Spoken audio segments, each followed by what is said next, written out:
this kind of innovative school is an example of how all our schools should be.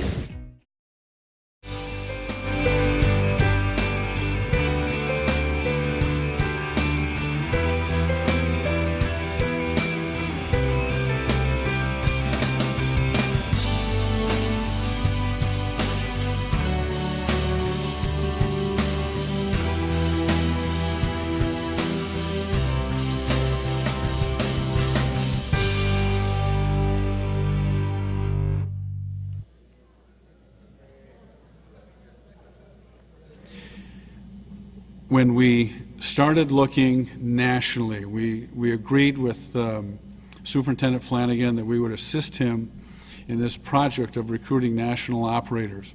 What we found is that the national operators are also being pursued by about every other state in the union. And in our conversations with them, we've really determined that there are three determinants for national operators to come to Michigan. And the three are, the first one is the cap. That charter schools or university authorizers are capped. We cannot say to an out-of-state high-performing operator that we will assist you and follow your system and follow your program and open good schools and commit to you to open X number of schools in X number of years, because the cap is there. Even with the SMART cap that was lifted in 2010, we cannot make those assurances where other states can. So the number one impediment is the cap. The number two is they're looking at the single site restriction, and they see that as being problematic. The single site restriction is one board, one school. They would like it where one board would serve multiple schools, much like our K-12 districts, where you have a district board of education serving the district schools. And thirdly, they're looking at facilities.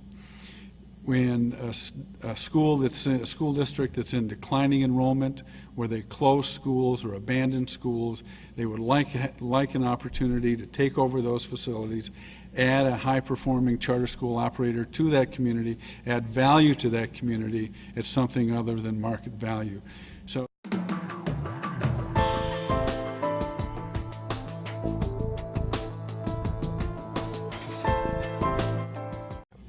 So as we started to expand in the Bay Area and in California, our board challenged us and said our mission is to eliminate the achievement gap. That doesn't just mean in California, that means across the country.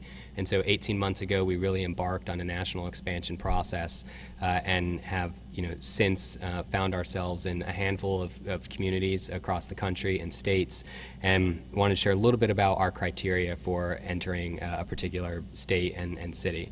So the first criteria for us is market size. So is there a need? In the state of Michigan, that's a non-issue. Everyone knows that there's a need, not just in Detroit and the Southeast, but in other parts of the state as well.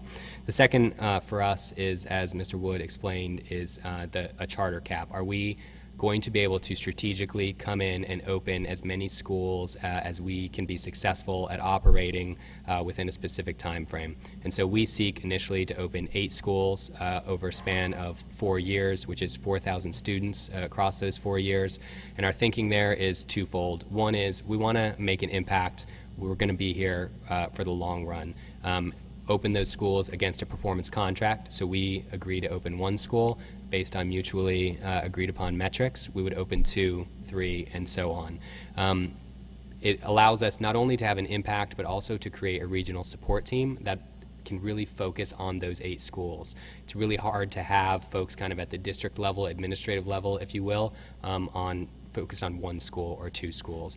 And so with a charter cap, it's a state is not on our radar because we know that strategically it's not a place that we're going to be able to get in and really make an impact and be there for the long run. Appreciate your time and having me here today, and look forward to the work that you all are doing and can hopefully close on so Rocketship, KIPP, Achievement First, other high-performing charter operators can come in and help serve the students and families and the community of Michigan.